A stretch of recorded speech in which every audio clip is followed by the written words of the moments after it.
Bonsoir à tous. 8 sur 8 aborde ce soir le thème de la retraite, thème qui nous touchera tous un jour. En ce qui me concerne, il n'y a pas d'urgence, merci. Et notre invité de ce soir est l'exemple même du retraité actif de la France profonde, Valéry Giscard d'Estaing. Valéry Giscard d'Estaing, bonsoir. Bonsoir, chère Christine Aucret. Anne Paclair, s'il vous plaît. Anne Paclair, excusez-moi. Tout d'abord, je voudrais vous demander, est-ce que c'est la caméra là? C'est celle que vous avez face à vous, Monsieur le Président. C'est celle-ci, merci. Bon, alors écoutez, merci de toute façon de vous présenter. Êtes très coquet, hein. Je suis très coquet, comme un retraité actif, parce que vous savez que depuis que je suis plus président de la République, j'ai quand même de nombreuses activités. Je suis également président du conseil syndical des copropriétés de Chanonia, Chanari-Cozo d'ailleurs. On peut commencer le débat, si vous permettez. Avec grand plaisir. Monsieur le Président, à l'heure des Charentaises, serties de diamants bien évidemment, vous avez sans doute du temps pour prendre du recul par rapport aux événements dans le monde. Alors une première question qui me vient à l'esprit. Que pensez-vous des dissonances du RPR et de l'UDF quant au MST qui galope d'ANPE en CHU via les HLM pour peupler de RMI, sans même épargner au dire de l'AFP, HEC où pourtant on trouve de très beaux QI qui a toujours été très important pour vous, me suis-je laissé dire. Je me suis même laissé dire que le I avait peut-être même plus d'importance que le Q. Qu'en est-il exactement? Eh bien écoutez, ma chère Françoise Morasso, Anne Paclair, je dirais mensonge, pure invention.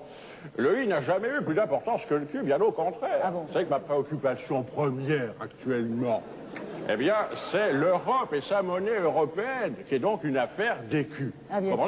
Alors, en ce qui concerne votre question, je vais vous demander de me la formuler par écrit, n'est-ce pas, cette question, comme ça, VGE, la Lira, dans le TGV, lisant VSD entre PPDA, et il y a de quoi végéter, non hein? Je pense que les Français vont apprécier. Monsieur Giscard d'Estaing, vous savez que vous prêtez beaucoup à rire. Connaissez-vous cette petite histoire? On demande à un petit garçon, où veux-tu aller? Chez ton papa? Non, mon papa, il me bat.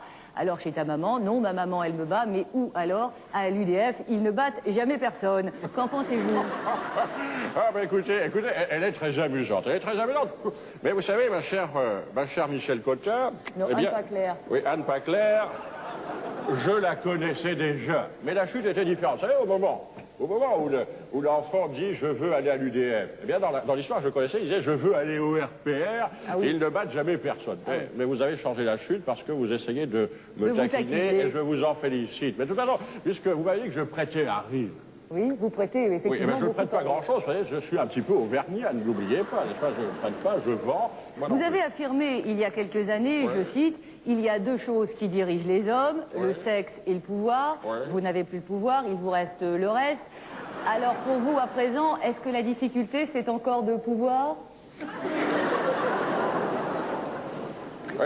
Eh bien, votre question amène deux réponses.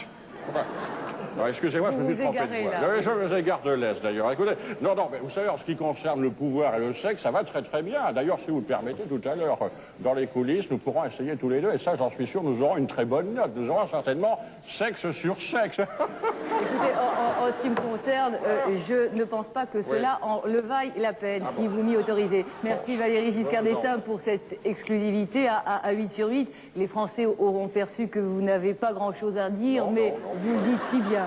La semaine prochaine, je recevrai comme témoin Michel Drucker. Michel Drucker pour un dossier spécial sur les exclus du palmarès des symboles érotiques vivants. Moi, je m'en fous, je suis la prune, chacun sa merde. Bonsoir à tous, à la semaine prochaine.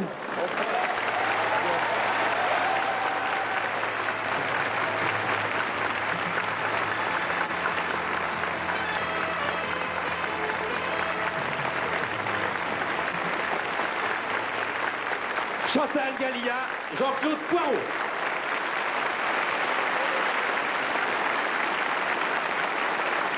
Chantal, Jean-Claude, magnifique. Magnifique. C'est extraordinaire. Chantal, vous allez vite vous changer, car vous allez revenir avec cette fois une galerie de tableaux moins politique que celle-ci. Tout à fait. Je vais vous embrasser.